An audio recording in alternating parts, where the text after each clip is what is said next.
Mesdames et messieurs, bienvenue à votre édition de Hockey sans limite.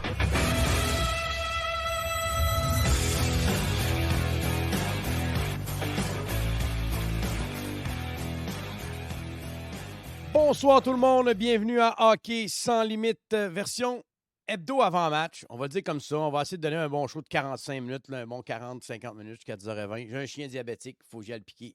Ben ouais, on n'a pas le choix, il faut s'occuper de mon enfant, moi je le vois comme ça. Ça c'est personnel. Donc, gros show pour vous ce soir, on va parler bien sûr de la dernière Tant que semaine. tu dis pas ta blonde. Ouais, non, ben je n'ai plus. Je n'ai Non, mais plus. tant que tu dis pas que ta chienne, ton chien, c'est ta blonde. Non, ça, j'irai pas là. Non, ça, j'irai pas là. Puis je sais que toi aussi, t'as deux grosses toutounes à la maison qui profitent de ton décor paradisiaque, on va se le dire. J'ai dit qu'il m'envoie souvent des photos de... Après-midi, j'ai écrit, puis il dit « Ah, je suis dans le bois. » Il dit, parce que j'ai demandé de faire une photo, puis il dit « Je peux pas, je suis dans le bois. » Il m'a envoyé une photo. J'ai fait « Je peux pas lui demander de rentrer pour faire une photo quand t'es là. Impossible. » Comment il va, notre retraité? Ah, ça va bien, ça va bien.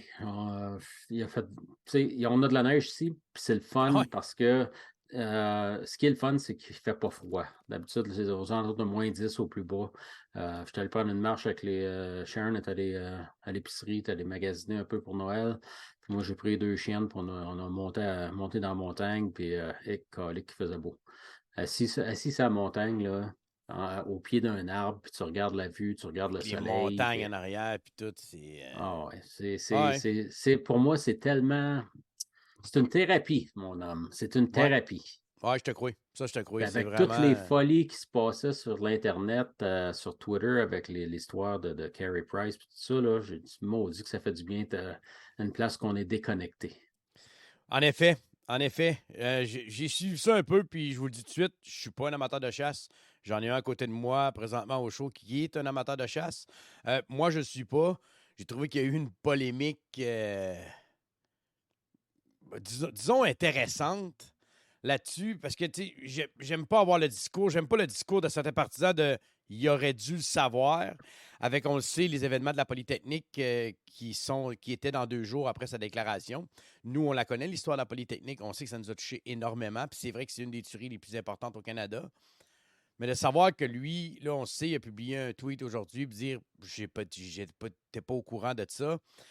C'est un peu comme Daniel sur notre chat d'HSL qui a dit, tu sais, il y a eu un massacre aussi au Venom dans le coin de BC, il y a à peu près une trentaine d'années. C'est comme si les Québécois n'auraient pas su cet événement-là là-bas. Tu sais, un Québécois qui joue pour, mettons, pour les Canucks, qui n'aurait pas su ça, puis il aurait fait le même genre de déclaration. Tu sais, un mané, pourquoi qu'il est obligé de tout savoir de l'histoire du Québec? Ouais, mais il a joué pour le Canadien pendant 15 ans. Ouais, puis il est obligé de tout savoir nos racines, de savoir ce que René Lévesque a dit au référendum? Il est obligé de.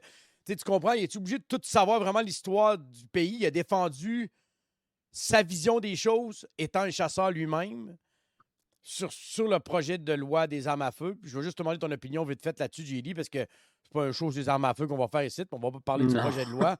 On va juste Non, parler puis de ce que Price a dit, là. vous pensez que s'il y en a qui pensent que le hockey, c'est une passion, ils ne réaliseraient pas à quel point les armes à feu, puis la chasse, puis des choses comme ça, c'est encore plus une passion pour moi. Mhm. Donc, ça devient personnel quand il y en a qui commencent à vouloir, surtout là, des politiciens qui commencent à vouloir mes armes à feu, puis des affaires de même. Là. Ça commence à me toucher pas mal. Surtout que j'obéis à la loi, je les ai obtenus. J'ai tous mes permis, je les ai obtenus, j'ai fait mes cours, tout ce que je fais, c'est légal. Quand je vais à la chasse, j'achète mes permis, tout est légal. Je les mets dans mon storage, ils sont barrés 2 fois. Mon cabinet pour mes guns, c'est tout, il est caché, tu ne le vois pas nulle part. S'il y a quelqu'un qui arriverait ici, il ne trouvera pas. Tu sais, pour moi, là, c'est une vraie passion. Je trouve vraiment dommage, par exemple, qu'il y en a qui vont sauter sur Carey Price à cause de ça. J'ai donné l'exemple, justement, j'échangeais sur Twitter avec Marc Dumont. Et puis, ce que je disais à Marc, il dit, tu sais, ça paraît pas bien. J'ai dit, c'est vrai que ça paraît pas bien, mais j'ai dit, par contre, j'ai dit, regarde, moi, je supporte Bass Pro Shop puis Cabela. OK, j'aime ces magasins-là. C'est des magasins de chasse, de chasse et pêche et de outdoors là, pour aller faire du camping et des choses comme ça. Mais s'ils ont une promotion et qu'ils utilisent un mot qui est offensant, offensif, voilà, tu sais, moi, si je ne le sais pas, je vais quand même les supporter. Tu sais, ça ne veut pas dire que Mhm. je suis d'accord avec le promo, ils ont utilisé la promo apparemment polie. OK? C'est vraiment de mauvais goût, je suis d'accord avec ça, mais je ne suis pas sûr que Carey Price le savait, ça, qu'il avait utilisé ce mot-là. Donc, lui, il supporte ce groupe-là parce qu'il protège les intérêts de ceux qui ont des armes à feu, mais ça ne veut pas dire qu'il supporte ce qui s'est produit avec la Mais Polytechnique. non, ben, ça n'a Mais je vais te aucun dire un lien. exemple, là. Ma sœur était là à la Polytechnique quand ça s'est passé. Elle était dans l'édifice juste à côté. Fait que s'il y en a qui veulent me dire qu'est-ce que c'est, ça, s'il y en a qui veulent essayer de m'enseigner qu'est-ce que c'est, je le sais ce que c'est. Ma soeur était là, puis elle ne pouvait pas nous appeler quand tout ça se produisait. Ouais. Mais je vais dire de quoi? Même si j'avais ma soeur qui était là, je ne me souviens pas de la date que tout ça s'est passé. J'étais impliqué, indirectement, mais j'étais impliqué. Donc, je ne blâme pas Carey Price de ne pas savoir quelle date c'était, puis surtout qu'il ne savait pas la promo là, qui s'était produite. Non, c'est ça. Puis il l'a dit aussi. Il dit, je supporte pas non plus la promotion, là, l'affaire de 10% qui avait sorti là, pour les codes pour, je pense que c'est pour sauver sur des armes à feu, une affaire de même. Bon, on va clore le débat là On va parler immédiatement. hockey. On va parler hockey, exactement. Tu sais, Price, avant d'être un joueur de hockey comme Benoît dit sur le chat, c'est un joueur, c'est un gars ordinaire, là. C'est un gars comme tout le monde, là. Tu sais, Ouais. puis il continue à la chasse, là, puis il adore ça. Puis j'ai dit des circonstances aujourd'hui, il est habillé en camouflage. Fait que c'est comme. C'est de Mhm. circonstances. Je suis sûr que tu y as pensé. Euh, Non, honnêtement, c'est une coïncidence, mais là, à cette heure que tu le pointes, là, ça a bien à donner. ouais, ça donne super bien. On va revenir Je sur les supporte la Polytechnique, je supporte tout ça, toutes. mais Oui, je ne supporte pas le gouvernement qui est en train de s'attaquer à la mauvaise chose. Il serait mieux de s'attaquer toi, on a parlé avant d'entrer en onde, là, qui mettent de l'argent aux douanes, là, puis qui arrêtent la contrebande illégale d'armes à c'est feu, là, parce que c'est ça le gros problème. ouais, en effet. C'est le nerf de la guerre. Le Canadien qui a émis un communiqué de presse, vous pouvez aller le voir sur le Twitter du Canadien de Montréal suite à la déclaration du Canadien. Je vais vous le mettre sur le groupe, ceux qui veulent le voir, sur le chat du show. Ceux qui veulent aller lire la déclaration du Canadien de Montréal, je suis obligé de toute la lire. Non, allez voir, vous allez voir ce que le Canadien de Montréal a sorti comme déclaration. On va revenir sur les deux premiers matchs du Canadien de Montréal. On avait parlé la semaine passée, le Canadien qui s'en allait en voyage après le show. Bon, on avait Saint-Nosé qui jouait le lendemain. Bon, on va le dire, contre Saint-Nosé, on n'avait pas de bonne dans le corps. On va pas se le cacher. Oh, j'ai rentré dans mon écran. C'est pas bon, ça. Le Canadien qui a perdu 4-0 contre les Sharks de Saint-Nosé. Allen qui avait été un peu meilleur. On va le dire comme ça. On était tous d'accord ensuite pour dire que le 1er novembre, jeudi, je pense que Montembour aurait dû être devant le filet. Eh bien non, il revient avec Jake Allen, qui a connu, disons-le, un match extraordinaire. Je sais pas, tu sais, j'entendais des déclarations de plusieurs, sa moyenne d'efficacité à l'étranger comparée à domicile, qui est le jour et la nuit, là, on va pas se le cacher. Est-ce qu'elle est fait du troisième enfant? Est-ce qu'elle est fait qu'il dort moins? Est-ce qu'elle est fait qu'il y a plus de fatigue? Et j'avais parlé aussi ici au show qu'il y avait l'air d'un gardien qui était fatigué. Euh, Ça n'a pas paru dans ce match-là. Belle victoire des Canadiens 2-1 pour ensuite contre les Oilers à Edmonton. Puis là, parce qu'on va revenir du match contre les Oilers, là. Le troisième but, là, qui s'est fait scorer entre les jambes, là, dans le troisième 5 contre 3, là, quand le Canadien a passé les 10 premières minutes de la deuxième période en désavantage numérique, là, ce qui est quand même un fait assez rare, on va se le dire. Là. 3-5 contre 3 en l'espace de 8 minutes, là, je me souviens pas d'avoir vu ça. De situation de match, 3 dans un match, oui, ça arrive. En dedans de 10 minutes, écoute, Jake Allen, après le deuxième 53, ils ont montré de proche, il n'était pas rouge comme une tomate, il était mauve. Pour un gardien de but, là, c'est extrêmement difficile. Oui, le troisième but m'a paru faible, il paraît faible, mais comment je peux le blâmer quand que le gars était carrément tout seul, on va se dire, 5 contre 3, là, quand tu affrontes McDavid, Draisaitl, là, t'as pas de break. Là. Puis à 5 contre 5, le Canadien, selon moi, a dominé les Oilers. Mais on a passé, quand tu passes 10 minutes à donner à des avantages numériques, j'ai de la misère à blâmer Allen pour ce match-là, mais vraiment. Il y avait 12 tirs au but, il y avait eu 9 chances de marquer dangereuses sur 12 lancés. Écoute, c'est énorme, là, t'as beau. Tu sais, quand on parle, des fois, tu as 48 lancés au but, mais le gardien a donné 2 buts, mais tu es comme, il a connu un bon match. Puis il y a des games que tu vas avoir 18 lancés, mais le gardien peut avoir été incroyable parce que, ou peut-être chanceux aussi avec des poteaux ou avec des rondelles qui ratent le filet. Mais je ne sais pas comment tu as vu ce match-là contre les Oilers. Tu vas revenir sur la semaine, la défaite de San Jose, ensuite la victoire contre les Flames de Calgary, puis la défaite contre les Oilers, c'est le soleil, JD.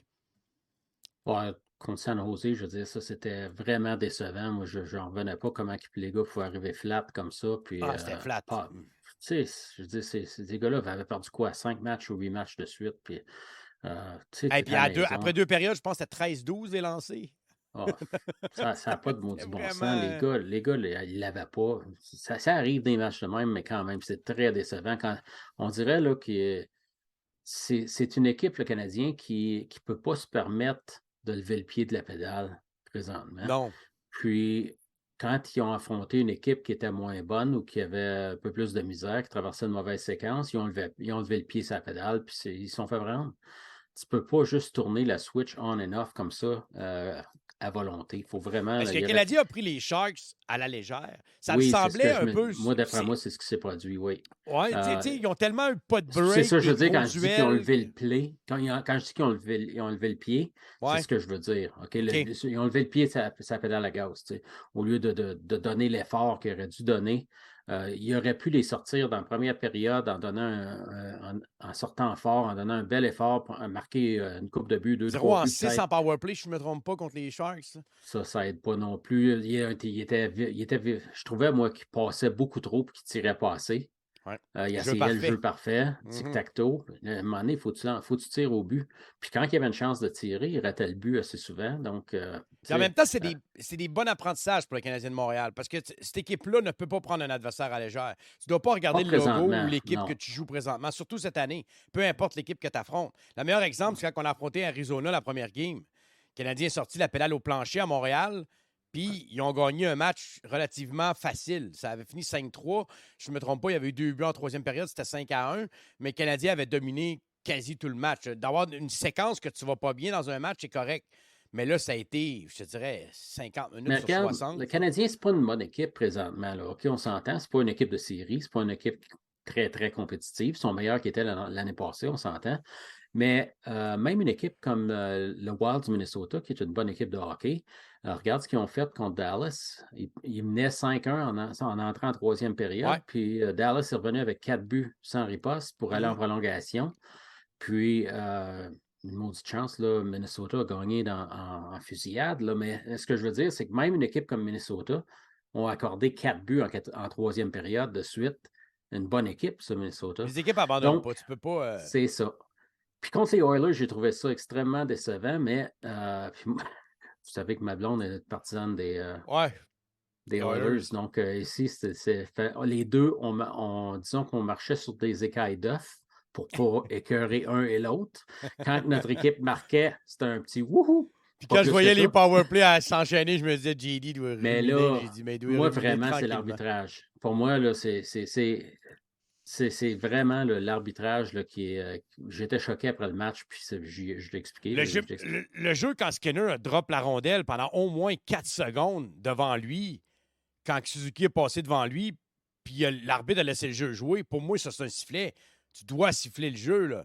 T'sais, oui, peut-être que Suzuki aurait peut-être dû arrêter en avant, mais il allait changer, lui, là. Les gars sont brûlés, là, ils venaient de passer. C'était tout le temps même run là, qui sortait en désavantage numérique. Moi, quand je dis, OK, il va geler la puck, il sort la rondelle, puis c'est là qu'il y a eu le 3e but de McDavid. Jack a fait une erreur. OK, le Canadien a joué une première période quasi parfaite sur la route. OK, mais Jack a fait une erreur. Il n'aurait jamais dû se mettre le bâton dans les jambes à Connor McDavid en arrière du but. Il n'avait aucune raison de le faire. Là, les Oilers sont revenus avec l'avantage numérique en deuxième période. Ils ont mis de la pression. Là, ça n'a pas arrêté. C'est là que tout a déboulé. Puis là, après ça, on parle de... regarde, Edmondson avait pris On va parler justement une du geste punition. d'Edmondson. Avant ça, par exemple, avant qu'il ait son 5 minutes, là, il a pris une punition pour bâton élevé sur Draisaitl dans le coin. Puis Edmondson, il regardait la vidéo. Ils n'ont jamais remonté la reprise en anglais. Je ne sais pas s'ils l'ont montré au réseau francophone, mais ils ne l'ont pas montré en anglais. Edmondson, il n'avait pas l'air à croire que c'était son bâton à lui ou qu'il l'avait touché. J'aurais aimé ça voir cette reprise-là, mais c'était douteux, disons. Mais il me semble qu'ils l'ont montré en français, si ma mémoire est bonne. Là, puis son bâton, il y avait... De l'angle qu'il avait montré, c'était limite entre il a-tu vraiment touché ou il a pogné le bord de l'épaule puis que le joueur a réagi. C'était comme, il passe devant Edmondson, le premier il n'avait pas l'air à joueur. croire qu'il avait touché. Il passe devant le premier joueur. La façon qu'il réagissait. Ouais, c'était limite. Même moi, quand je l'ai vu, j'ai fait, Chris, il a-tu vraiment touché? Puis ils ont montré en reprise, j'ai fait, OK, je vais mettre le bénéfice du doute à l'arbitre, là, parce que la manière qu'il l'angle était, là, j'étais comme, parce qu'il a passé tout droit sur le premier, à peu près à la hauteur de l'épaule, puis le bâton continuait. Puis, selon moi, ça a plus pogné l'épaule, mais tu sais comment que les joueurs réagissent de nos jours. Si tu pognes l'épaule, puis la ganse du casque, ça revole comme si il avait mangé comme un joueur de soccer qui s'est poussé dans le dos. La punition à Kirby Dach sur McDavid. McDavid s'est enfargé lui-même. Oui. Et puis, j'ai vraiment trouvé... Ça mettait l'équipe à 5 contre 3, encore une fois. La punition à Edmondson, je ne sais pas si tu disais que je peux en parler plus tard, mais... Oui. Non, je vais en parler là. OK. D'après moi, ça n'aurait pas dû être un 5 minutes. D'après moi, ça aurait dû être un 4 minutes au pire. Parce que là, n'oubliez pas, c'est en début de deuxième période. Là. Mm-hmm. Donc, tu perds Edmondson, puis tu joues à 5 défenseurs. Tu perds un défenseur d'expérience. Tu joues à 5 défenseurs pour le reste du match aussi. Puis, Edmondson, c'est un gars qui tue ces punitions-là, puis qui n'est pas pire à tuer les punitions. Tu sais? Fait que ça, c'est un point tournant dans le match. Tu parles des 3, 5 contre 3. Moi, j'en revenais pas. Le but gagnant des Oilers de McDavid. L'erreur de Kovacevic en arrière du but, c'est un jeu qui a Oui, mais l'erreur de Kovacevic, mais n'oublie pas, par exemple, juste avant ça, Jake Evans, il a pris la rondelle, il est arrivé à la ligne rouge, il l'a dompé dans le coin, il est venu pour aller la chercher. Il y a un autre joueur qui est arrivé et qui l'a frappé une couple de secondes ou une seconde et demie plus tard. Ça aurait dû être interférence, ça. Ça aurait dû être une punition pour interférence. Ils n'ont pas appelé la punition. Mais le match était revenu 3-3. On aurait dit que les arbitres avaient dit on a fait l'équivalence des choses. Tu le dis toi-même, là, il y a eu 3, 5 contre 3. Ouais. Tu sais, à un moment donné, appelle-les ces punitions-là. Tu les as appelées contre le Canadien, appelle-les contre eux autres. Tout ce que je demande, c'est de la constance. Je pense qu'on n'aura jamais on n'a pas de constance. C'est horrible en ce qui me concerne. Ça affecte les matchs. Puis le Canadien aurait dû perdre de la façon qu'ils ont joué, puis l'indiscipline qu'ils ont eue, mais il y avait une chance de revenir dans le match puis de gagner. Mais ça a été gaspillé en ce qui me concerne par les arbitres. Ouais, là, moi, ils ne peuvent pas me mettre à l'amende, la Ligue nationale, fait que je peux le dire. Non. Mais je veux dire de quoi, j'aimerais ça savoir ce que Martin... off the record, j'aimerais ça savoir ce que Saint-Louis, puis ce que Gorton, puis Hughes, ce qu'ils en pensent, eux autres. Pendant les 10 premières minutes là, de la deuxième période, j'aurais aimé ça être dans sa tête, parce qu'il avait de l'air à être découragé. Même celle-là... une couple de fois, il se mettait à la tête. Même la pénalité à Xhekaj, il a comme fait... Xhekaj, il met le bâton, mais c'est comme pas... C'est pas flagrant. Il y a une main sur le bâton de loin. C'est pas... Fait que là, tu le vois, il regarde la reprise sur la tablette, il se lève la tête, puis il fait non de la tête, mais il regarde pas Xhekaj, il regarde l'arbitre en voulant dire, voyons, t'as calé ça, là, vraiment, là. Tu sais, là, puis elle de Kirby Dach, là, tu l'as dit, là, même moi, j'ai fait, ben non, il s'est laissé tomber, là, c'est évident, tu le vois, la manière que le bâton, il pogne, là, que McDavid tombe pas de même, là. Tu sais, on aurait dit que les Oilers ont décelé que les arbitres avaient comme perdu un certain contrôle là, au début de la deuxième période. Ils se laissaient tomber pour rien. Le geste de bâton élevé sur Edmondson, la réaction. On aurait dit que les Oilers ont fait OK, là, ils commencent à coller tout. On va réagir en fonction de ça. Puis, tu sais, on peut s'en vouloir aux Oilers d'avoir agi comme ça? Non, je pense que les arbitres, celle-là, ne l'avaient juste pas. Puis, écoute, j'écoutais après la première période, je voulais me coucher un peu. Puis, j'avais travaillé dans le jour. Fait que là, j'étais comme. Là, c'est 1-0. On m'a l'écouté. Hey, en deuxième période, c'était tourbillon. Là, j'étais comme Chris, on n'a jamais à POC. Puis, tu sais, pendant les 9 minutes et demie du début de la deuxième, tu sais, si on aurait eu une coupe de dégagement, tu sais, c'est pas pire. Mais on était constamment dans notre zone. Là, t'avais McDavid à Draisaitl, j'étais comme, non, on s'en sort. Je me disais, on s'en sortira pas. À 3-1 pour de vrai, là, je pensais que c'était fini. Quand ils ont scoré le troisième but, j'ai dit, OK, case close. Mais le Canadien, encore une fois, a montré beaucoup de caractère. Ils sont revenus avec 2 buts pour égaler à 3-3. Mais le but de fin, tu sais, le jeu de Jake Evans, je suis d'accord avec toi pour la pénalité, mais le jeu-là aurait dû mourir à Kovacevic, qui perd pied, qui arrive pour dropper la rondelle, qui donne au joueur des Oilers, qui fait une passe devant le net, que le joueur est tout seul. C'est un jeu de base que n'importe quel défenseur doit faire dans la Ligue nationale de hockey, que tu sois un 6, un 7 ou un 8. Tu sais, il a passé par-dessus Kovacevic. Ça arrive. Ça arrive. On peut pas, tu sais, jeune. j'étais pas fâché, tu sais, puis là, t'as vu Allen, il a comme fait fuck, tu sais. Il reste 4 secondes à période. Ça fait mal, les buts de fin de période, surtout avec les jeunes équipes. Là. Mais quand même, à 5 contre 5, on n'a pas vu McDavid. Puis Goulet te l'a joué, hein, solide en première période quand il arrivait pour dropper Goulet. Goulet l'a juste breaké. McDavid donné un coup de hockey. Tu voyais qu'il y avait comme de quoi, là, tout de suite. Là. Goulet s'est mis devant, puis il l'a juste bloqué avec son corps. C'est exactement comme ça que tu dois arrêter McDavid, d'arrêter de vouloir jouer la rondelle. Frappe le joueur. Ça, c'était superbe, la façon qu'il a joué ça. Là. Ouais. On a vu la reprise assez souvent. Là. Moi, comme je dis, j'ai la chance de voir les Oilers quand même assez régulièrement. La blonde, elle aime bien. Hein. Donc, moi, j'adore. Je me plains pas parce que regarder McDavid puis regarder Draisaitl, c'est mieux que regarder des émissions de télévision. Équipes. Ouais, puis bien des équipes. Donc, en ce qui me concerne, tu regardes ces gars-là, là, puis sont le fun à regarder. Donc, je ne sais pas. Si tu leur donnes des 5 contre 3, je le savais tout de suite là, que c'était. Ah ouais. 5 contre 4, on s'en avait tiré du premier. C'est le meilleur joueur au monde. Je trouve que l'année passée, il aurait dû gagner le Hart. Je trouve qu'il s'est fait voler. Puis, qui avait gagné c'est un bien meilleur joueur. C'est un bien meilleur joueur que Auston Matthews. C'est Matthews. C'est son 60 buts qu'il a fait qui ont donné. C'était plus vraiment la question qui a pogné le 60. Parce que si on parle de meilleur joueur, McDavid est un meilleur joueur que... Dans mon livre à moi, il n'y a pas de comparaison. Puis c'est pas comme si on le voyait pas, là, Matthews jouer. On le voit. Mais ce qui arrive aussi, c'est qu'il y en a plusieurs dans l'Est qui ne voient pas. Matthews reste un top 5 dans la ligue, pareil. Là, ça reste un des top joueurs. Là, oui, mais c'est qui est une coche au-dessus de tout le monde présentement? Oui, présentement, il y en a un. Non. T'en as peut-être un qui s'en vient l'année prochaine. Là, je parle des dernières années. Là. Il y a peut-être un Connor Bedard qui va venir le challenger dans 2-3 ans. Là, là. On va voir. On va voir, oui. Mais ça, j'ai dit peut-être. C'est beaucoup la comparaison qui se fait. Puis l'avoir vu jouer à 16-17 ans, tu fais comme il est impressionnant le kid. On va voir. On sait que les partisans rêvent beaucoup à Connor Bedard. On en a entendu parler souvent. Réunion de Slafkowski avec Josh Anderson et Sean Monahan.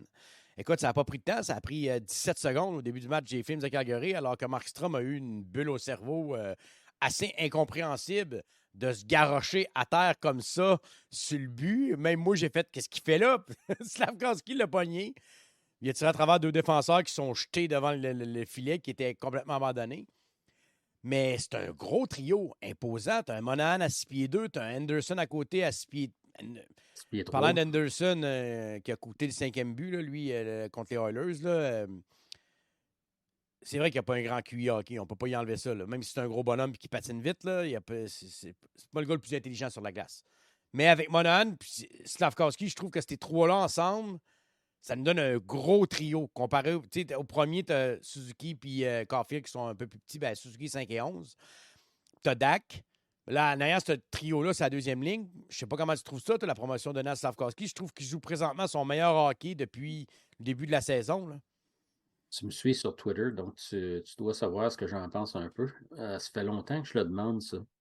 Parce que Slafkowski, il jouait avec des plugs, puis je me disais, il essayait de Drouin, il essayait d'Adonov, il essayait Hoffman, il n'y a rien qui marchait sur ce trio-là. Puis j'ai dit, même en début de saison, c'est comme ça que j'aurais commencé, même je le mettais sur le 3e trio. Avant que le Canadien fasse l'acquisition de Monahan, je le mettais avec Dvorak puis Gallagher. Mais après qu'il y ait eu de Monahan, je me disais, là, il va y avoir Dvorak ou Monahan comme ça. Oui, parce qu'on voyait Dak 2e centre, nous autres. Là, c'était même qu'on avait placé les pions. C'est là. ça. Mais même à ça, même après, là, ça fait un bout de temps, en voyant là, que Slavkovski jouait mieux, puis en voyant aussi le fait que ses compagnons de trio, Evans, il a une saison difficile, et Pezzetta, il est terrible cette année. Je ne sais pas ce qui se Ah, passe avec man, lui, moi, mais ça me fait je trouve qu'il n'est je même pas de calibre à la Ligue l'adore. nationale de hockey. D'habituellement, je l'adore, puis j'étais Moi content qu'il aussi. fasse l'équipe, mais je veux dire, il se bat pas, puis quand il se bat, il se fait clencher. Il me rappelle un peu Tom Kostopoulos dans le temps. Ouais, ouais. Puis je regarde un Tony Richard qui performe à l'os C'est avec ça. les Rockets. Je me dis, là, ils sont dans l'Ouest. Puis là, on joue présentement à 12 attaquants. Il n'y en a pas un de substitut, là. Avec le nombre de blessés qu'on a, là, il n'y en a Avec pas un. Gallagher de Fait que blessé, ouais. je me dis, pourquoi vous n'avez pas rappelé Richard? Pourquoi? Je trouve que c'est le gars d'énergie, c'est la quatrième trio qui va t'apporter plus que Pezzetta présentement. Parce que Puis Pezzetta, il a il bien trébuche en fait. zone offensive, il Il se a bien garoche fait au partout à camp terre. d'entraînement. Ouais, Il, en ouais. plus. Il tuait les punitions, puis tu sais, moi, là, si tu mets un gars comme Richard, puis tu gardes, voyons, Pitlick sur ce trio-là, avec Evans, là, j'aimerais ça voir ces trois gars-là ensemble. Ouais, ça pourrait être pas pire. Je pense que ça pourrait être un bon quatrième trio. La Jake Evans, rapidité. on sait qu'il. J'ai de la misère, le monde dit ouais, mais il n'y a pas de but cette année. Je comprends qu'il n'y a pas de but, puis c'est vrai qu'on aimerait ça qu'il y en ait peut-être 2-3 là, à ce stade de la Défensivement, il joue saison. bien. Mais il gagne ses face-off, puis on l'a vu beaucoup en désavantage numérique. Puis, tu sais, il reste quand même sur une quatrième ligne. Puis on sait à Montréal, présentement, tout se passe beaucoup sur un trio avec Sean Monahan. Tu as Monahan à 16 points, tu as Dak à 18, Caulfield à 22, Suzuki à 26. Pour ça, tu drops à 9. Puis le 9, c'est même pas un attaquant, c'est Kaden Goulet qui est là. Fait que, juste pour dire, après ça, tu as Dvorak, tu as Gallagher 9, 8. Puis tu as Savard qui a quand même 8 points cette saison, ce qui est quand même pas mauvais. Puis les attaquants, tu as Hoffman à 8, Anderson à 7, Slavkovski a quand même 7 points. Je veux continuer sur Slavkovski. Tu l'envoies-tu au championnat du monde? Moi, sérieusement, je commence à me dire que, mais pourquoi l'amener là? Pourquoi l'envoyer là? Je comprends que l'argument de l'envoyer jouer avec les meilleurs de son âge, les meilleurs, puis représenter son pays au championnat du monde, ça pourrait être bon pour lui. Puis je crois pas que ça nuirait. Ben, je crois pas que ça nuirait. Peut-être que ça nuirait à son développement. Parce que le niveau de la Ligue nationale de hockey, l'argument que j'ai entendu aussi, puis qui me fait, j'ai fait, ah, c'est un point de vue qui se tient. Ça vient de Renaud Lavoie. Puis, tu sais, là, jouer junior, il va peut-être descendre son niveau. Tu sais, là, si, mettons, il arrive junior, mettons qu'il arrive au Il ne connaît championnat du pas monde. Slavkovski. S'il Non, pense mais, ça, là, non, il non, connaît non, pas non, Slavkovski. non, mais mettons qu'il arrive là, OK? Puis il joue 6, 7, 8 games. Puis qu'il a 3, 4 points. Là. Côté confiance, là, de savoir que tu as juste 3-4 points contre des jeunes de ton âge, là, quand tu en as déjà 7 en 19 matchs en national de hockey, là, ça peut peut-être jouer. Puis je crois pas que ça va jouer avec sa confiance. Pas la manière que l'attitude de ce gars-là a. Mais il pourra pas. Là, présentement, il est en train d'essayer de trouver cette pace-là de la nationale de hockey. Je pense qu'il l'a, là. Il commence à l'avoir. Puis je pense qu'il y a encore 3-4 steps qu'il peut prendre pour devenir encore un meilleur joueur. Là. Déjà, il joue avec Monahan, puis avec Anderson, c'est un deuxième trio dans la nationale de hockey. Là. Je ne vois pas ce qu'il y a à apprendre à aller jouer avec des juniors quand je vois que son évolution présentement avec le Canadien de Montréal. Tu comprends mon point de vue? C'est que je trouve qu'il monte les steps tranquillement, mais sûrement. L'envoyer junior, le ramener après ça, je ne sais pas s'il va repartir au même niveau que quand il est parti. Il va peut-être partir une petite coche plus bas pour encore remonter les étapes. C'est ce côté-là qui me fait pas peur, qui me titille un peu en me disant mais pourquoi pas le garder ici? C'est comme il évolue bien, il va bien, il commence à avoir des minutes en power play. Je trouve que son jeu va bien. Puis plus ça avance, plus je me dis que le Canadien ne le prêtera pas. Je sais pas ce que tu en penses, JD, je t'envoie. La seule chose, en ce qui me concerne, qui empêcherait le Canadien de l'envoyer au championnat junior, c'est des blessures. Présentement. Des blessures avec Mais le pour Canadien, ce qui pas est- à lui qui pourrait y arriver. Non, là. non, non, non, avec le Canadien. OK. OK? Présentement, là, il y a plusieurs blessures. Ouais. Hoffman n'est pas là, Drouin n'est pas là, Gallagher n'est pas là pour 2 semaines. Le nombre de blessures, ça te prend les joueurs de la Ligue nationale aussi. Là. C'est certain que tu pourrais rappeler une couple de gars. J'ai écrit un article là-dessus. Même, il y a 6 gars, d'après moi, à Laval là, qui méritent un rappel. C'est sûr qu'ils pourraient rappeler certains de ces jeunes-là. Mais d'après moi, Slafkovský est en avant d'eux autres, c'est pour ça qu'ils l'ont gardé. Cependant, je ne comprends pas la théorie des si. S'il y avait juste 3-4 points, c'est basé sur quoi ça? Il y a eu 11 points en 6 matchs pour les moins de 18 ans l'année passée. 11 points en 6. Au Tu sais, on championnat s'entend du qu'il va aller jouer monde, avec Messard là-bas. Il va aller jouer avec au championnat son du grand monde, il y a eu ami. 9 points contre des hommes, là. 9 points en 8 matchs. Aux Olympiques, il y a eu 7 buts en 7 matchs aux Olympiques contre des hommes. Pourquoi qu'il y aurait 3-4 points contre des juniors? Mais si tu l'envoies là-bas et il y a une grave blessure, vas-tu Ah regretter oui, de ça l'avoir peut envoyé arriver, là-bas? ça. Il peut y avoir une grave blessure dans la Ligue nationale aussi. Oui, je suis d'accord avec toi. Mais pour son développement, il joue 11 minutes par match depuis le début de la saison. Ben là, depuis que je suis à la deuxième, il joue 12-13. 12-13-14. Depuis le début de la ça va saison, bien. il joue 11 minutes par match. C'est ça qu'il a fait toute la saison. On s'entend? Oui. Il arriverait là-bas, il jouerait sur le premier trio, il jouerait sur le power play. Fait que ça, c'est garanti qu'il jouerait 17, 18, 19 minutes par match. C'est sûr.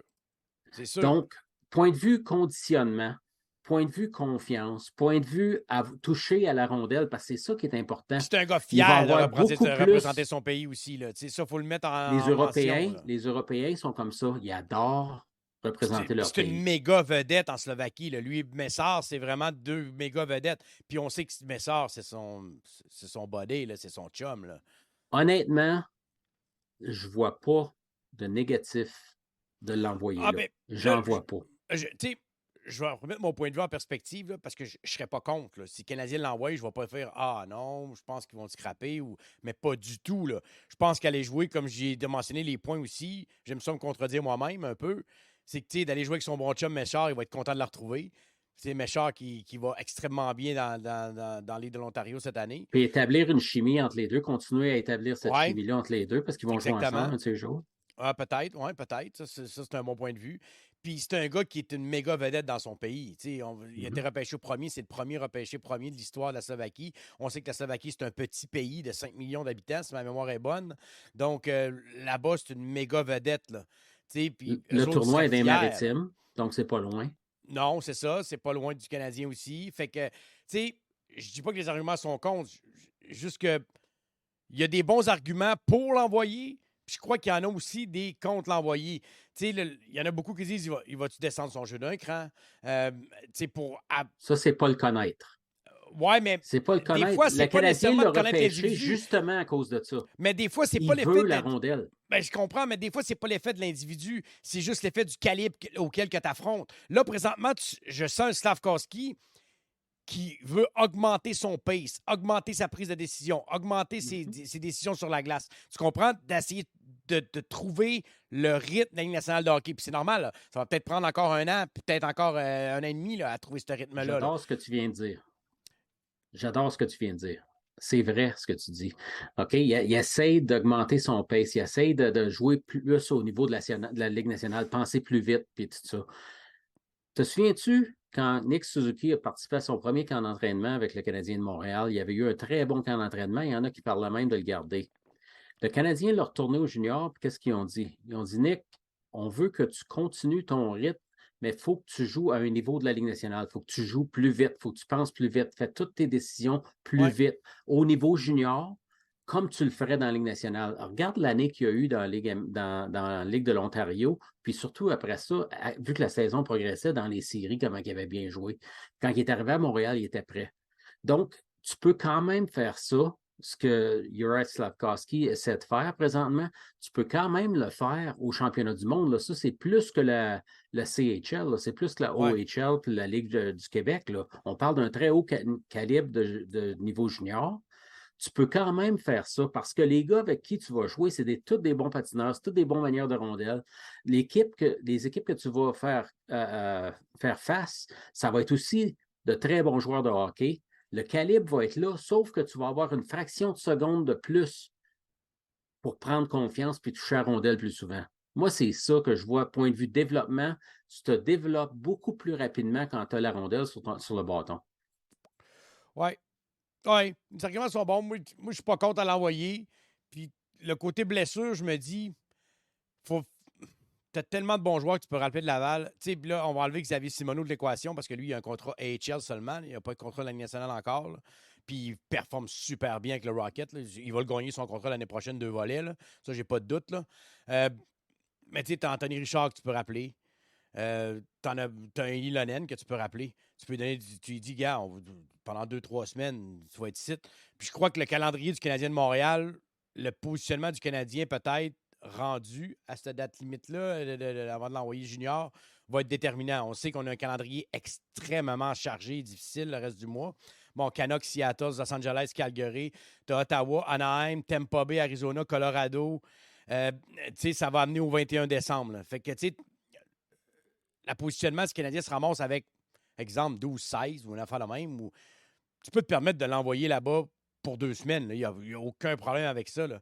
S'il faut sur le chat, tu dis là 2 semaines, j'aurais pensé, mais là, il y a une des meilleures attaques, il y a un des meilleurs attaquants depuis 2 semaines. Tu continues Jodé d'être le meilleur. Alors non, je ne le renvoie pas au championnat du monde junior.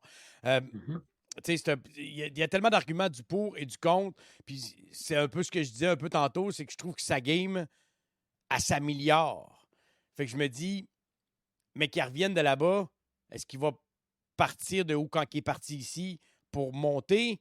Ou est-ce que ça va y prendre encore 1, 2, 3, 4 matchs avant de retrouver ce niveau-là? Tu sais, là, parce que là, le pace, c'est vraiment un monde de différence entre le championnat du monde junior et la Ligue nationale. J'ai aucun doute. Il bénéficierait beaucoup de ça. Puis que le coup qui revient, c'est certain. Mais si ça reste un des meilleurs... Il pourrait être fatigué parce qu'il joue beaucoup de matchs là, en peu de temps. Mais s'il reste un des meilleurs attaquants du Canadien de Montréal d'ici au championnat du monde junior, comme il l'est présentement, là, parce que c'est un des meilleurs présentement, tu le renvoies pareil? Absolument. Même si c'est un des meilleurs du Canadien? Ouais. Un des meilleurs du Canadien. Là. Présentement, c'est un des 5 meilleurs là, qui joue. Là. Présentement, si tu regardes sa glace, il n'y a pas de doute. Tu as Anderson est meilleur que lui. OK. Anderson, là, tu peux dire ce que tu veux. Là, il a ses chances de marquer. Il y a des breakaways. Je suis peut-être d'accord. Très, très bon hockey. À part Anderson, tu as Slavkovski. Le premier trio est en avant de lui. Slavkovski joue bien. Là. Je ne l'abaisse pas. Là, OK? Il joue bien. Il s'améliore. Mais ce que je dis, c'est que l'autre niveau, ce serait un niveau supérieur. Il serait sur le premier trio, pas sur le deuxième trio. Et puis, la seule chose, comme je te dis, là, puis il y a des arguments des deux côtés, puis je respecte ça. Mais dans mon livre à moi, là, j'ai coaché, point de vue développement, il n'y a rien qui est l'équivalent de jouer de grosses minutes et de toucher à la rondelle. Oui, c'est clair. Ben, Kent Hughes l'a dit aussi, point de vue développement, il a dit la même chose, Kent Hughes, cette année. Il a dit, il faut que tu mettes les gars dans une position d'avoir du succès. Si tu es pour le laisser à ramener sur la 4e ligne, envoie-le au championnat du monde junior. Ça, j'ai pas de doute. Si tu es pour le laisser avec Monahan et Anderson... Avec les blessés, présentement, non. Même si les blessés reviennent, si tu le laisses avec Anderson puis Monahan, garde-les. Parce qu'il va apprendre bien plus à Montréal, c'est la 2e ligne, que de jouer au championnat du monde, c'est la première. Tant qu'il joue, parce qu'ils veulent échanger Hoffman, ils veulent échanger Dadonov. Oui, mais ça va être juste à date limite. Je pense pas que ça va se faire à Noël. Tu comprends? Oui, mais il faut qu'il joue. Oui, mais même là, qu'il joue ou pas, ça va rien changer. C'est comme... Moi, je me dis, écoute, envoie Gallagher sur la 4 pendant 2-3 semaines, c'est pas grave. Tant qu'il va performer... Moi, je vois pas comment on peut le dropper. Moi, s'il reste entre 12 et 14 minutes, c'est correct. S'il n'est pas droppé à 10, 9, 10, 11, envoyez-le au championnat du monde junior. Moi, j'ai pas de trouble là-dessus. Je pense que ça va être à suivre d'ici la date limite, parce que ça va être la date limite pour le championnat du monde junior, je parle bien sûr. On sait que Messard, on sait présentement Team Canada qui a été dévoilé. 3 joueurs du Canadien qui sont là. Côté américain, bon, les Nantines allaient être là, on le sait. Il a parlé en entrevue aujourd'hui avec Anthony Marcotte, TVA Sport. Mon Dieu Seigneur, il a de l'air d'un enfant de 12 ans. C'est hallucinant. Il l'a passé en entrevue, là. J'ai halluciné. Il paye 148 livres ou 156 livres, une affaire de même. Là. Il est passé en entrevue, j'ai fait OK. Tu sais, je l'avais déjà vu, joueur de hockey. On l'a vu au draft. Mais là, en T-shirt, hey man, il avait l'air d'un enfant. J'hallucinais. J'étais comme, j'en reviens pas que c'est un choix de 2e ronde du Canadien de Montréal. Avec Team Canada Junior, Owen Beck. Il ne fallait pas se surprendre qu'il soit là, c'est bien sûr. Non. Riley Kidney, qui était là aussi l'année passée, et Joshua Roy, 3 attaquants qui vont... on s'entend que c'est le camp d'entraînement. Ça ne veut pas dire qu'ils vont faire l'équipe, mais bon, Kidney était là au dernier, puis Joshua Roy était là au dernier aussi. Donc, eux autres, je m'attends qu'ils fassent le club, surtout que c'est un tournoi de beaucoup de 20 ans, de 19-20 ans. Crois-tu aux chances de Owen Beck? Si on voit le Owen Beck, connaissez-vous qu'en entraînement, ici, il perd cet alignement-là, c'est sûr. Là. Owen Beck, des trois, c'est celui qui est le plus sûr d'être là, d'après moi.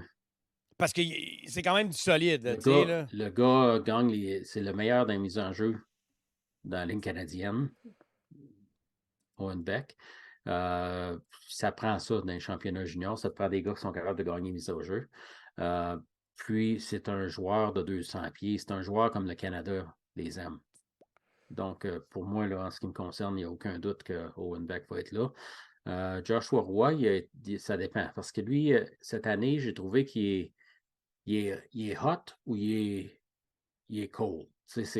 On dirait là, qu'il passe des séquences ou qu'il il marque des points comme s'il n'y avait pas de lendemain. Puis là, il traverse d'autres séquences qui ont un petit peu plus de difficultés. Puis Kidney a été assez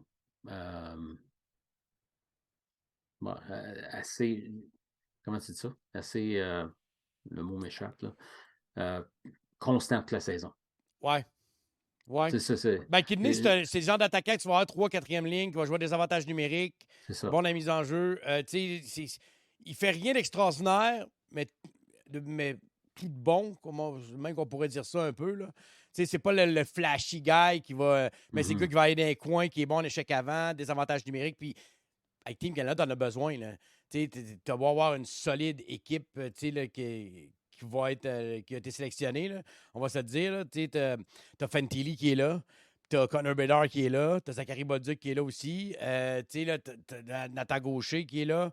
T'as beaucoup de gars de l'université aussi qui sont là. Donc, le Canadien a 2 joueurs. Le Canadien a 2 espoirs qui ne sont pas là, qui auraient pu être là. Guindon, Cédric Guindon. Ouais, qui connaît une saison incroyable. Oui, et Logan Mailloux. C'est des bons joueurs, ça. Oui. Puis ça montre la profondeur que l'équipe Canada a, parce que c'est des joueurs ça, qui pourraient aider le Canada aussi. Ça devrait être très relevé comme championnat du monde junior cette année. Ça devrait être un beau championnat du monde junior. Vraiment, là, j'ai hâte de voir s'il y a certains joueurs, parce qu'on sait que peut-être que Shane Wright va être prêté aussi. Peut-être que Slavkovski va être prêté. Je suis certain que Shane Wright va être prêté. Il va probablement jouer demain soir contre le Canadien. Oui, il a été rappelé, justement. Pour voir ce qu'il y a dans le corps. Il a bien fait dans les américaines, parce que je trouve que le rappel le rappel est vraiment marketing. Là. Ça, c'est officiel. Là. Ils veulent le voir jouer contre le Canadien de Montréal. Pour moi, il n'y a pas d'autre chose que du marketing là-dedans, mais c'est correct. Puis Vegas connaît une saison, selon moi, c'est peut-être l'équipe surprise présente. Eux autres, puis les Devils, je ne voyais pas Vegas être là, mais pas du tout. Là. Pas Vegas, pardon, Seattle. Je ne voyais pas du tout être là. Non. J'ai écouté le match contre les Kings qui a fini... Je ne voyais pas New Jersey là non plus. Qui a fini 9-8, là. Man, j'ai halluciné. J'ai écouté la game, j'ai halluciné. Je t'écoute... C'est après ça que le gardien a été mis au balotage des Kings. Là. Pedersen, ouais. Puis là, le monde était là, on le réclame parce qu'Allen n'allait pas bien. J'étais quand même, wow, là, t'as peu, là, il gagne 5 millions par année. Là, il gagne plus qu'Allen. Allez pas là tout de suite, s'il vous plaît. Là, le monde, on a le trop facile. Hein. On balance sa serviette facile à Montréal. Hein. Price avait une mauvaise séquence de 10 matchs. J'étais comme, il est plus bon. Il change-les contre un choix de deuxième ronde. On le sait. Là, Allen, on savait qu'elle allait se replacer. Là, il n'allait pas tout avoir la saison comme il y avait cette séquence de 21 buts ou 22 buts en 5 matchs ou 6 matchs. C'était vraiment pas une bonne séquence. Là. S'il décide d'envoyer Slavkovski au championnat junior, là, il y a 5 joueurs présentement avec le Rocket qui, d'après moi, méritent un rappel. On a parlé beaucoup d'Anthony Richard, mais Xavier Simoneau, là, il joue du bon hockey. Lui, c'est à cause qu'il y a un contrat juste à AHL. Fait que lui, il faut que tu l'élimines de l'élimination. Il n'y a pas de contrat Ligue nationale encore. Il a juste signé un contrat Ligue américaine. Mais lui, on s'entend qu'il va être signé 2 volets à la fin de la saison. Là. Jesse Ilonen. Il a commencé lentement. Ulonen, qu'on prononce. Mais il a été... il a commencé lentement, mais il était en feu dernièrement. Tu as un défenseur aussi, Justin Barron, qui est en feu dernièrement. Ouais, puis il y a un gars que je ne connaissais pas du tout. Moi, son nom, c'est Peter Abandonato.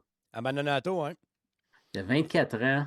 Puis ce gars-là, c'est vraiment. Il a été à ski scratch, je pense, 6 des 10 premiers matchs. Puis à chaque Ouais, fois qu'il rentrait, il réussissait à faire des points, il jouait sa quatrième j'ai ligne, pas il a monté ça à regardé, 3, j'ai il pas a regardé monté. ses statistiques dernièrement, là, mais au moment d'écrire cet article-là, c'était quand ça? C'est le 27 novembre, j'avais écrit un article.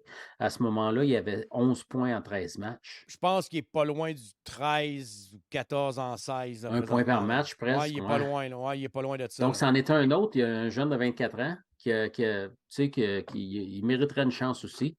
Harvey Pinard, il joue mieux dernièrement. Lui, il a connu il a eu de la misère pour commencer la saison, Ouais. mais il joue mieux dernièrement aussi. Lui, je ne l'ai pas compté dans les rappels. Là. Je pense qu'il faut qu'il continue à progresser un petit peu plus. Là. Mais les 5 que je t'ai nommés, là, Mais point Ilanen, de on l'a vue vu beaucoup l'année mérite, passée. Anthony Richard, pour moi, c'est le premier qui doit être. Moi, je pense qu'au retour de Seattle, ça va être lui qui vont rappeler. Là, ils savent que Gallagher est parti pour 2 semaines. Là, on le sait. Là, ça a été annoncé. On sait que Monahan, on n'a pas de date encore, donc il n'est même pas encore sur la glace, donc ça ne sera pas cette semaine. Monahan. Puis, Hoffman, pas Monahan, pardon, Hoffman. Fait que, OK. tu sais, je me dis, Drouin, on ne le sait pas. Drouin, il avait dit 3 semaines, 1 mois, je pense. Ça fait 1 semaine et demie, 2 semaines de ça. Donc, lui, c'est encore 2 semaines. Écoute, Steve-O mérite. Anthony Richard défonce la Ligue américaine présentement. Puis il ne défoncera pas la Ligue nationale de hockey. Là. Charles Hudon a déjà défoncé la Ligue américaine aussi. Là. Mais présentement, Richard a encore un match de 5 points en fin de semaine.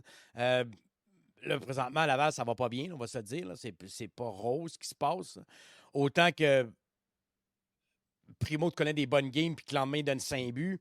Autant que au Poulain, il donne 6-7 buts, puis la game d'après, il donne un but sur 42 lancés. Là.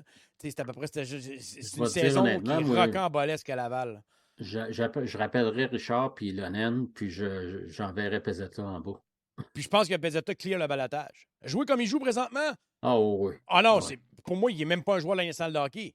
Je Ouais. la regarde jouer, Il puis ne serait pas réclamé. non, il est en retard dans les mises en échec. Il perd Il la jouait mieux que rondelle. ça l'année passée, puis quand il a été mis au balotage, il n'y a personne qui l'a réclamé. Fait que Ouais. d'après moi, Je serais très, très, très surpris qu'une équipe réclame Pezzetta. puis même s'il le réclame, je veux dire, c'est une Ouais, grosse perte. même là. Bowser, t'en penses quoi, toi? Avec les Canucks, Ah, justement, qu'on affronte à soir, là, il est sur le marché. Il y en a qui disent Montréal, gars de ça, c'est un 25 ans, joueur. 2 ans encore à 6,5 millions, 6,6 si je ne me trompe pas. Là. Ouais. Ça, c'est un joueur que j'adore, ça fait longtemps. C'est un joueur qui a été des rumeurs dans le passé. Je vous conseille d'aller sur cheeringthelogo.ca. J'ai écrit un article sur lui.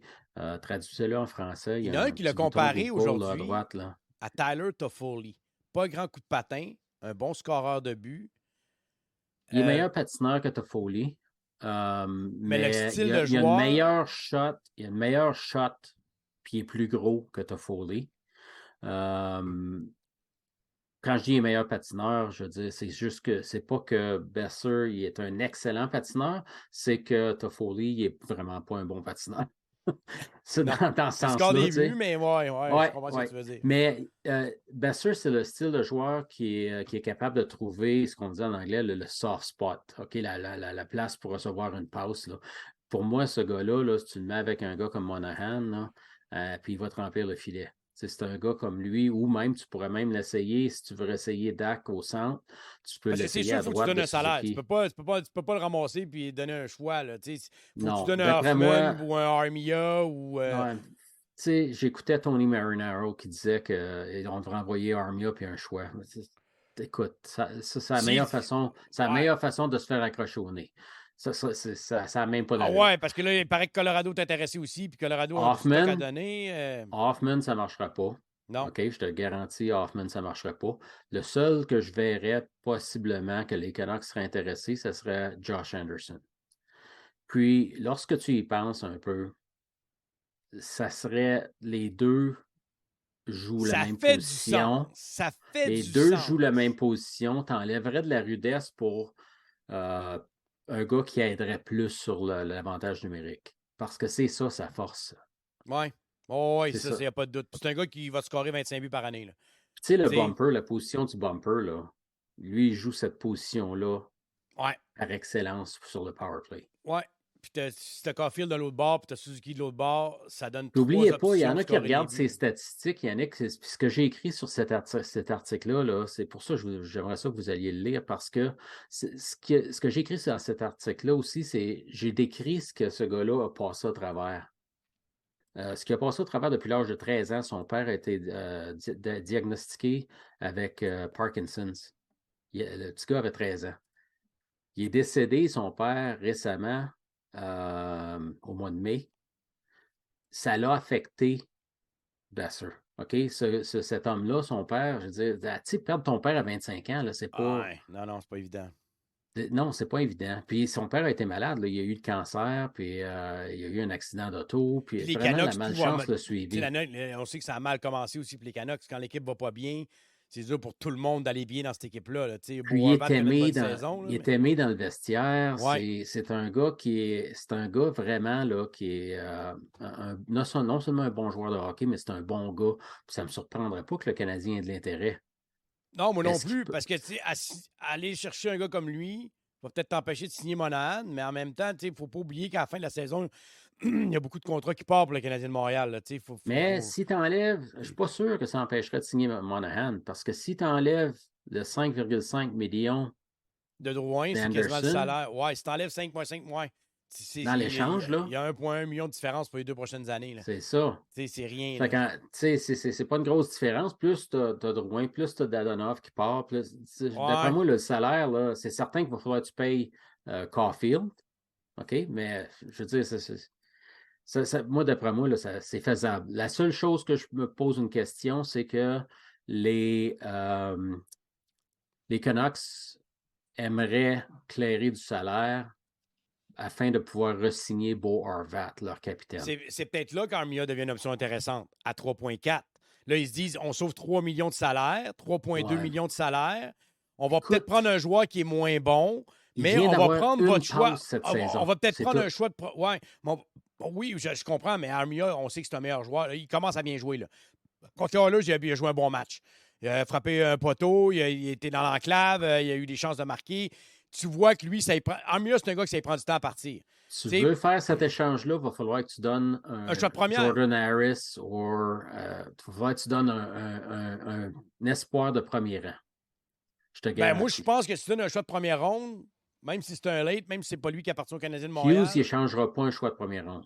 Il l'a dit plusieurs fois. Il veut en ramasser un troisième même. Il n'échangera pas un choix de première ronde. Donc, il faudrait que ce soit un espoir, mais ce ne sera pas un espoir B, ça va être un espoir A. C'est clair que tu peux pas l'avoir gratuit. Là. Voyons donc. Là, moi aussi, Pour quand que j'ai entendu quelqu'un Armia, prenne un choix de Armia, deuxième il va ronde, falloir j'ai que fait tu non. payes. Moi aussi, j'ai entendu le Armia, choix de deuxième ronde. J'ai dit, mais non. J'ai dit, là, on parle d'un gars qui score 25 buts, qui a 25 ans. Là, tu peux pas, 25-30 buts, puis qui a 25 ans. Tu peux pas offrir un gars de troisième trio puis un choix de deuxième ronde. Là. C'est sûr qu'il va te rire d'en face. Là. Tu sais, là, je sais même pas si j'accepterais Armia puis un choix de deuxième contre Hoffman présentement. Ben, j'accepterais sûrement être une autre équipe. Là, là, c'est une manière de parler si, mettons, Armia ne sera pas avec nous autres. Là. Là, c'est comme. Faut être réaliste. Là. Buzzer va te coucher, va coûter. Puis on a donné l'autorisation de parler aux équipes. Le Colorado est dans le lot. Colorado vont offrir de quoi de bien plus important que Armia. Minnesota est dans le lot. Ouais. Lui, il vient de l'État du Minnesota. Ouais, exactement. Fait que j'ai hâte de voir. Ça va être intéressant à suivre ce dossier-là parce que ça a sorti.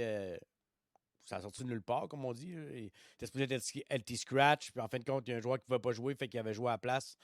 Il a marqué.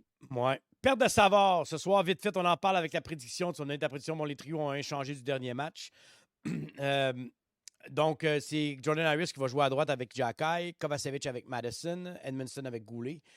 Goulet qui va jouer à droite, parce qu'on sait qu'Edmondson ne peut pas jouer à droite. Ça, posez-vous pas la question pourquoi. Il peut juste pas. Donc, on a deux jeunes gauchers à droite. On joue avec 5 gauchers à soir. C'est aussi simple que ça. Il a même mieux fait jouer Jordan. Puis je pense que Jordan Harris, c'est le gars le mieux placé pour jouer à droite. Goulet, ça ne me dérange pas. Le monde dit, il va peut-être être exposé, peut-être, mais c'est de l'apprentissage. Moi, c'est le même, je le vois. Je me dis, c'est juste de l'apprentissage. Oui, ça va peut-être aller vite. Il va peut-être apprendre à gager d'autres affaires, comprendre d'autres affaires dans le game. Fait que moi, j'ai pas de trouble avec ça dans cette saison-là. Là. Tu sais, c'est Canadien, on se dirait que c'est une équipe de série, il faut absolument être en série. Je pense que Barron aurait été rappelé pour faire jouer à droite. Tu comprends? Il l'aurait rappelé, il aurait dû Viétan à Vancouver, puis let's go. Là. Le Savard, on n'a pas de nouvelles. On sait qu'il s'est blessé le dernier match en fin de deuxième période, puis qu'il a joué quand même le reste du match au complet. On parle d'une blessure au haut du corps. On l'a vu quand il s'est blessé en tuant de punition. Ouais, puis il était magané. En troisième, là, il finissait les chiffres, puis il s'en allait au banc, puis j'étais comme, OK, je le voyais, j'ai dit, il t'aurait joué blessé, lui, là. Lui, il s'est dit, non, l'équipe va pas terminer en 4. Le vrai guerrier, le guerrier ultime. Tu le voyais qu'il était blessé, mais qu'il voulait continuer. Le Unsung Hero en anglais qu'on dit. Ouais, cette année, ouais. Cette année, c'est officiel. Le trophée Jacques Beauchamp jusqu'à date, là, c'est à lui. Ah, et puis je pense qu'il va l'avoir à la fin de l'année. Prédiction ce soir contre les Canucks. JD, le monde sur le chat, ceux-là qui sont encore là. Allez-y, vos prédictions. J'ai Pops qui me dit 4-3 pour les Canucks, qui m'avait écrit en privé, donc il s'endormait, il était tard. Pour toi, on fait ça de bonne heure, mais pour nous autres, on fait ça tard. Moi, j'ai l'impression qu'il va en avoir des buts ce soir. C'est qui est devant le net pour les Canucks? Bon, on sait que c'est pas Demko parce qu'il n'est pas là. Ça doit être Martin qui est là. Je n'ai pas vu qui était dans les buts pour les Canucks. Je pense pas que ce soit Dell. Ils ont rappelé Dell, mais je pense surprendrait que ce soit Dell. D'après moi, ça va être sur Martin qui va être là. D'après moi, Tyler Myers va avoir de la misère avec la vitesse des Canadiens. Je pense que même Quinn Hughes va avoir de la misère avec la vitesse des Canadiens. Pas qu'il n'est pas capable de patiner, mais c'est lui, quand il y a de la pression sur lui, il fait des erreurs dans sa zone. D'après moi, là, ça devrait être assez serré parce que les deux équipes ne sont pas à le maximum. Je vais dire 4-3 Canadiens. Ah, moi, j'avais marqué 5-3. Montembeault qui est devant le filet, on va se le dire. Ouais. Je suis content qu'il l'ait envoyé dans le premier du back-to-back. Là, je me dis, là, si tu reviens qu'Allen lundi puis tu envoies encore Montembeault le lendemain, là. On le sait, Martin. Tu nous l'as dit qu'Allen était ton numéro 1. Tu nous l'as dit. On va juste rappeler que Montembeault a gagné ses 2 derniers matchs puis qu'il a gaulé le 10 jours. Là. C'est ça qui me gosse un peu. Là. Le gars, il gagne 2 games solides de suite. Puis après ça, tu lui dis, bon, ben, tu ne gauleras pas les 4 prochaines parce que Allen, c'est notre numéro 1. J'ai de la misère un peu, ce concept-là. Ça va être ton numéro 1. Donne-en un peu plus à Montembeault. Là. Moi, ça, même je le jours, c'est trop long. Ouais, trop. Surtout qu'il venait de gagner 2 dernières. S'il aurait perdu 2 dernières, j'aurais pu comprendre le 10 jours. Là, tu as un gardien qui est en confiance, que tu l'assis sur le banc pendant 10 jours. C'est comme, je trouve ça... Mais il faut le dire, chapeau à Allen pour sa performance contre Calgary. Ouais. Puis Edmonton, je ne veux pas le blâmer. Puis demain contre Seattle, ça marque des buts à Seattle. Ah, ça marque des buts. Ça marque beaucoup de buts. Surprenant. Puis watchez Matt Beniers. Mais contre la grosse défensive du Canadien. Ouais. Normalement, ouais. Bon, j'avoue qu'elle est handicapée pas mal. On va se le dire. Là, beaucoup de jeunes. Moi, on aime ça. Pitmax 7-3 Montréal. Petit Max sur le chat. 7-3 Montréal. C'est bol. Ça va être début, ça. Moi, j'ai l'impression que les Canucks ont le mot vengeance derrière la tête. On se rappelle la dégelée que les Canadiens avaient fait subir aux Canucks. Encore une fois, un peu le prototype du match contre Arizona. Canadien, en troisième période, les Canucks avaient connu un bon premier 10 minutes. Mais les Canadiens avaient quand même une 5-0, si je ne me trompe pas, dans ce match-là. Donc, je vais y aller avec une victoire de 5-3. Merci beaucoup, JD, d'avoir été avec moi pour cette édition d'avant-match. Ça fait plaisir. Je vais essayer de rester réveillé pour tout le match. Je ne suis pas habitué à ça. Là. Moi, des games à 7h30. Ouais, des games à ton heure, tu n'es pas habitué. Là. Moi, j'aime ça, des games tard. Tu sais, je regarde le Canadien à 4h. Ouais, j'avoue, c'est vraiment vrai. Les games finis, puis tu vas quasiment souper. Là, c'est bizarre. Donc, merci beaucoup d'avoir été là. Nous, on se revoit sûrement lundi prochain. Je vais essayer de faire un avant-match cette semaine. Pas demain, mais on va essayer d'en faire un. Calgary, on la rejoue Los Angeles samedi. Après demain, on joue contre Seattle. Los Angeles samedi à Montréal. Et ensuite, contre Calgary lundi prochain. Donc, le lundi prochain, ce sera un avant-match qu'on ferait normalement. Fait qu'on va essayer de faire ça lundi prochain, un petit avant-match de 30 minutes, faire un petit résumé de la semaine du Canadien. Merci beaucoup tout le monde d'avoir été là. Nous, on se revoit lundi prochain. On vous souhaite un excellent match ce soir contre les Canucks et demain contre Seattle ainsi que samedi contre les Kings. Bonne semaine tout le monde. Attention à vous autres. À la semaine prochaine.